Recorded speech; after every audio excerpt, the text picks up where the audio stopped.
तो बच्चों चैप्टर 1 हमारा कंप्लीट हो गया था क्लास 10 का मैथ्स का। ये नई बुक है। इसमें चैप्टर 2 है हमारा पॉलिनोमियल। इसका मैं इंट्रोडक्शन आज कराने वाला हूँ। तो आप अगर इस इंट्रोडक्शन को पूरा देखते हो तो 2 एक्सरसाइज है इसमें, वो आपकी पूरी क्लियर हो जाएंगी, मैं ये वादा करता हूँ। तो यहाँ पे देखो, यहाँ पे इंट्रोडक्शन में पॉलिनोमियल है फर्स्ट। तो चैप्टर का नाम पॉलिनोमियल है, तो सबसे पहले ये जानते हैं पॉलिनोमियल होता क्या है। तो पॉलिनोमियल क्या होता है? एक ऐसा एल्जेब्रिक एक्सप्रेशन होता है जो आपका, जिसमें वेरिएबल होता है, कोफिशिएंट होता है और पावर होता है। अब ये बताता हूँ मैं वेरिएबल, कोफिशिएंट और पावर क्या होता है। ये मैंने यहाँ पे एक एग्जांपल ले रखा है, x square plus 5x plus 6। तो जो इस पे ये एक्स पे पावर 2 दिख रहा है, ये आपका पावर हो गया। ये एक्स वाई जेड या ABCD जो भी वैल्यू होती है वो आपकी वेरिएबल होती है। इसके पहले वाला जो नंबर होता है इसको हम कोफिशिएंट बोलते हैं। और ये आपका 6, ये आपका कांस्टेंट टर्म है, इसको हम कांस्टेंट बोलते हैं। इसके बाद देखिए पोलिनोमियल, ये तो हो गया पोलिनोमियल। अब कौन से एक्सप्रेशन पोलिनोमियल नहीं होंगे वो आप कैसे पहचानोगे? तो जब पावर नेगेटिव हो जाए, पावर फ्रैक्शन में हो जाए। जैसे ये पावर 2 दे रखा है, ये होल नंबर होना चाहिए हमेशा, ये आपको ध्यान रखना है। यहाँ पे फ्रैक्शन में नहीं होना चाहिए। फ्रैक्शन मतलब 1/2, 3/4 ऐसा नहीं होना चाहिए, और रूट में नहीं होना चाहिए वैल्यू। तो ये √x, जैसे यहाँ पे √2 दे दिया, √3 दे दिया हो, तो ये पोलिनोमियल आपका नहीं होगा। इसके बाद थर्ड है डिग्री। डिग्री क्या होता है? जो भी आपका इक्वेशन दे रखा है, जैसे यहाँ पे मैंने एग्जांपल लिया है, इसमें जो हाईएस्ट पावर होती है ना, उसको हम डिग्री बोलते हैं। तो यहाँ पे x की वैल्यू एक ही है, कुछ नहीं लिखा है, मतलब x एक ही बार है यहाँ पे x पे पावर 2 है, तो ये हाईएस्ट पावर क्या हो गया आपका? 2 हो गया, तो इसी को हम डिग्री बोलते हैं। अगर यहाँ पे 3 होता तो हाईएस्ट पावर क्या हो जाता? 3 हो जाता। इसके बाद टाइप्स ऑफ पोलिनोमियल टर्म के हिसाब से कितने होते हैं, देखिए यहाँ पे 3 होते हैं, मोनोमियल, बाइनोमियल और ट्राइनोमियल। तो मोनोमियल में क्या होता है? एक टर्म होता है। एक टर्म का मतलब, जैसे 5x मैंने लिखा तो ये एक टर्म में है, 3y लिखा है, एक टर्म हो गया। यहाँ पे देखिए दो टर्म वाला कैसे पता करोगे आप? बीच में एक साइन रहता है, 5x प्लस 6y, तो यहाँ पे दो टर्म आपको दिख रहे होंगे, तो ये 2 टर्म है। तो 2 टर्म वाले को हम क्या बोलते हैं? बाइनोमियल। और ट्राइनोमियल 3 टर्म जिसमें होते हैं, 3 टर्म, 5x प्लस, ये देखिए प्लस साइन आ गया, फिर ये 2y प्लस 3z, तो ये 3 टर्म यहाँ पे दिख रहे हैं, तो इसको हम ट्राइनोमियल बोलेंगे। और अगर बीच में इंटू है तो ये एक ही टर्म में काउंट होगा, क्योंकि इसको हम इंटू कर सकते हैं। 5 × x × y, ये क्या हो जाएगा आपका? 5xy, तो ये एक ही टर्म में आता है। तो ऐसा ऐसा गलती नहीं करना है कि 5 × x × y, दो बार इंटू दिखा तो ये 3 टर्म हो जाएगा, ऐसा नहीं है, ये एक ही टर्म में काउंट होगा। और अगर आपको क्या करना है, दो टर्म देखना है, तो बीच में क्या देखना है आपको? प्लस या माइनस का साइन देखना है, तो ये दो टर्म में काउंट हो जाएंगे। तो ये आपका टाइप्स ऑफ पोलिनोमियल किसके हिसाब से? टर्म के हिसाब से। इसके बाद टाइप्स ऑफ पोलिनोमियल आता है डिग्री के हिसाब से। तो डिग्री में हम क्या देखेंगे? जो बेस्ड ऑन डिग्री पे है, जिसकी एक डिग्री होती है उसको हम लीनियर पोलिनोमियल बोलते हैं। लीनियर पोलिनोमियल मतलब एक डिग्री हो गया। जैसे देखिए 2x, x पे पावर क्या हो गया? एक ही है, यहाँ पे कुछ नहीं दिख रहा है, मतलब x एक बार है, तो एक डिग्री है, तो उसको लीनियर पोलिनोमियल बोलेंगे। इसकी एक ही वैल्यू आती है, ये ध्यान रखिए। अभी जब हम एक्सरसाइज करेंगे तो वहाँ पे क्लियर हो जाएगा आपका। इसके बाद क्वाड्रेटिक पोलिनोमियल में क्या होता है? 2 डिग्री होती है। तो यहाँ पे देखिए जितनी डिग्री होती है वैल्यू भी x की उतनी ही आएगी। तो यहाँ पे 2 पावर है, तो इसको हम क्वाड्रेटिक पोलिनोमियल बोलेंगे। इसके बाद x की वैल्यू इसमें 2 आएगी। अब यहाँ पे देखिए, यहाँ पे 3 पावर दिख रहा होगा आपको, तो ये 3 डिग्री वाला को क्या बोलते हैं हम? Cubic polynomial. तो इसकी x की वैल्यू 3 आएगी यहाँ पे देखिए। फिर इसके बाद आता है जीरो पोलिनोमियल। तो जीरो पोलिनोमियल क्या होता है? इसमें जितने भी कोफिशिएंट होते हैं वो जीरो होते हैं। तो देखिए यहाँ पे अगर जीरो कोफिशिएंट आ जाएगा, ये x के पहले मैंने बताया था पहले ही कि x के पहले जो जीरो आता है ये कोफिशिएंट होता है। तो जीरो में यहाँ पे क्या हो गया? ये जीरो x में इंटू होगा तो जीरो ही बनाएगा, तो इसको हम जीरो पोलिनोमियल बोलते हैं। मतलब वेरिएबल के पहले कोफिशिएंट जीरो ही रहता है। यहाँ पे डिग्री डिफाइन नहीं कर सकते, क्योंकि अगर ये जीरो इसमें इंटू हो जाएगा तो जीरो ही बना देगा, तो यहाँ पे डिग्री तो डिफाइन होगी नहीं। तो ये आपका पहचानने का तरीका है किसको? जीरो पोलिनोमियल को। इसके बाद आता है कांस्टेंट पोलिनोमियल। कांस्टेंट पोलिनोमियल क्या होता है? जिसकी वैल्यू चेंज नहीं होती। जैसे मैंने एक जनरल फॉर्म लिया था अभी, ax² plus bx plus c, तो जो लास्ट वाला टर्म है ना उसको हम कांस्टेंट बोलते हैं, वो वैल्यू चेंज नहीं होती है।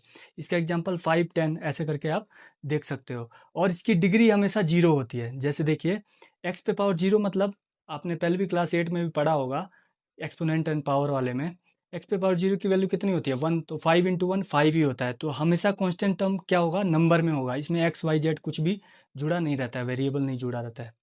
इसके बाद देखते हैं हम जीरो ऑफ पोलिनोमियल। तो जीरो ऑफ पोलिनोमियल क्या होता है, ये मैं आपको एक पेज पे समझा रहा हूँ।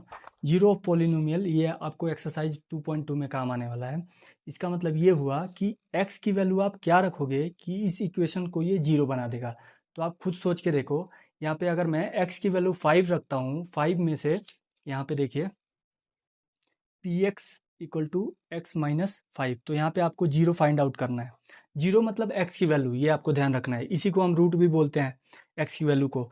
तो यहाँ पे अगर मैं 5 रखता हूँ तो ये 5 माइनस 5 क्या आ जाएगा, जीरो आ जाएगा। तो इस इक्वेशन को जीरो बना दे रहा है, तो जीरो की वैल्यू हमारी क्या आ जाएगी, 5 आ जाएगी। तो ये आंसर हो गया। ये 2.2 में इसके बहुत सारे क्वेश्चन हैं, बहुत आसान है अगर आपने थोड़ा सा इसका कॉन्सेप्ट समझ लिया तो। इसके बाद देखिए, तो ये जीरो पोलिनोमियल क्लियर हो गया हमारा। इसके बाद आता है जनरल फॉर्म। क्वाड्रेटिक इक्वेशन का जनरल फॉर्म क्या होता है, देखिए सबसे पहले लीनियर इक्वेशन का हम जनरल फॉर्म देख लेते हैं। लीनियर इक्वेशन मतलब जिसकी हाईएस्ट पावर 1 हो, तो ए एक्स प्लस बी, ये लीनियर इक्वेशन का जनरल फॉर्म है। इसका ज़्यादा काम आने वाला नहीं है हमारी एक्सरसाइज में, ये बहुत इंपॉर्टेंट है, इसका काम आने वाला है।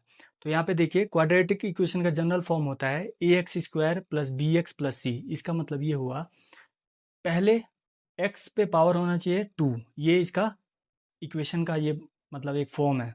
यहाँ पे प्लस बी एक्स होगा प्लस सी होगा, तो सी वाले को कांस्टेंट बोलते हैं। ये वेरिएबल होगा, इसके पहले कोई नंबर होगा, तो ये बी वाला हो गया। ये एक्स स्क्वायर हो गया आपका वेरिएबल, इसके पहले कोई नंबर होगा, उसको कोफिशिएंट बोलते हैं, ये आपको पता होगा। ये ध्यान रखना है, इसमें ए कभी भी जीरो नहीं होना चाहिए। अगर ए आपका जीरो हो गया तो ये फर्स्ट वाले को पूरे को जीरो बना देगा, तो जीरो बना देगा तो ये तो फिर लीनियर इक्वेशन में आ जाएगा, क्वाड्रेटिक तो होगा नहीं, क्योंकि यहाँ से फिर शुरू हो जाएगा हमारा, ये अगर जीरो हुआ तो क्वाड्रेटिक में ये मेंशन है पहले ही कि ए जो है वो जीरो नहीं होना चाहिए। तो ये मैंने लिख दिया यहाँ पे। इसका एग्जांपल से मैं आपको समझा देता हूँ। देखिए यहाँ पे मैंने एक एग्जांपल लिया है, ये आपका कांस्टेंट टर्म है, ये आपका बी है, और यहाँ पे कुछ नहीं है तो 1 होता है, तो इसको हम ए, हमारी ए की वैल्यू कितनी होगी, 1। अब देखिए यहाँ से एक्स की वैल्यू निकालने के लिए क्वेश्चन में पूछ देता है कि एक्स की वैल्यू निकालो। तो एक क्वाड्रेटिक फार्मूला है, x equal to minus b plus minus under root b square minus 4ac upon 2a। ये श्रीधराचार्य ने दिया है, इसका नाम, दूसरा नाम क्या है, श्रीधराचार्य फार्मूला। तो यहाँ पे आपको देखिए, यहाँ पे बी दे रखा है, ए दे रखा है, सी दे रखा है, ये कहाँ से ढूंढोगे आप। तो यहाँ पे अगर एक इक्वेशन है आपके पास X square plus 5x plus 6, तो ये आपका इक्वेशन है, ये दिख रहा होगा आई होप। इसके बाद यहाँ पे देखिए, यहाँ से हम ए की वैल्यू ढूंढेंगे। पहले ए की वैल्यू क्या है, कुछ नहीं है, एक्स के पहले तो 1 मान लेते हैं। यहाँ पे बी की वैल्यू क्या है आपकी, ये वेरिएबल के पहले वाला देखते हैं हम, बी की वैल्यू 5 है। सी की वैल्यू क्या है, कांस्टेंट टर्म होता है, इसका 6 है। अब बस इसमें कुछ नहीं करना है, वैल्यू पुट करनी है और आंसर आ जाएगा। ये हम एक्सरसाइज में देख लेंगे तो आपको आसानी से क्लियर हो जाएगा। इसके बाद देखते हैं हम, देखिए इसके बाद है आपका sum of zeros. Sum of zero वाला भी क्वेश्चन आपके एक्सरसाइज में है। सम ऑफ जीरो क्या होता है, मैं ये एग्जांपल से समझाता हूँ आपको।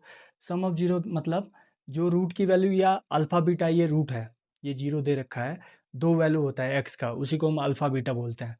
तो अल्फा प्लस बीटा आपका, यहाँ पे देखिए अभी अच्छे से दिखेगा आपको, तो alpha plus beta equal to minus B by A होता है। अगर मैं इसका कोई एग्जाम्पल लूँ, यहाँ पे 2x square plus 5x plus 3, तो यहाँ पे आपको फिर ढूंढना है b और a ढूंढना है। यहाँ पे दे रखा है इसका ये फॉर्मूला, तो b आपका क्या है, जो x का कोफिशिएंट ना, उसको हम b बोलते हैं।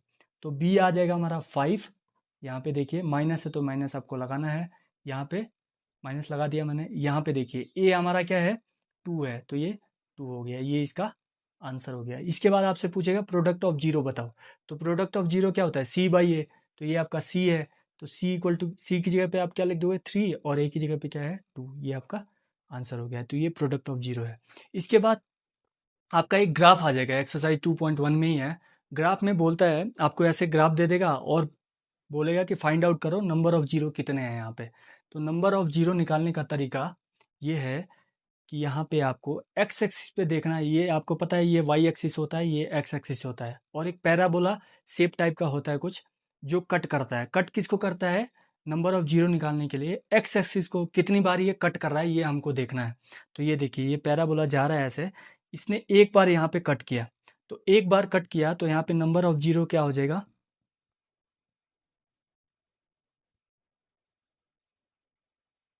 नंबर ऑफ जीरो हो जाएगा 1। यहाँ पे देखिए, ये ध्यान रखने वाली बात है, खाली एक्स एक्सिस पे आपको देखना है, ऐसा नहीं कि वाई एक्सिस पे कट कर दिया तो वो भी एक हो जाएगा, ऐसा नहीं है। यहाँ पे देखिए, इसमें क्या है, ये कंफ्यूज ना हो इसलिए मैंने यहाँ पे भी बना दिया है। यहाँ पे ग्राफ में वाई एक्सिस को ये एक बार कट कर रहा है यहाँ पे, तो यहाँ पे नंबर ऑफ जीरो जीरो ही होगा, क्योंकि हमें देखना है बस एक्स एक्सिस पे। तो ये आपको ध्यान रखना है। तो इस एक्सरसाइज में यही कॉन्सेप्ट था कुछ। अगर आपने ये अच्छे से समझा होगा तो एक्सरसाइज पूरी आपको समझ में आएगी। और अगर वीडियो पसंद आ रही है तो इसको लाइक, शेयर और सब्सक्राइब करना ना भूलें। Thank you.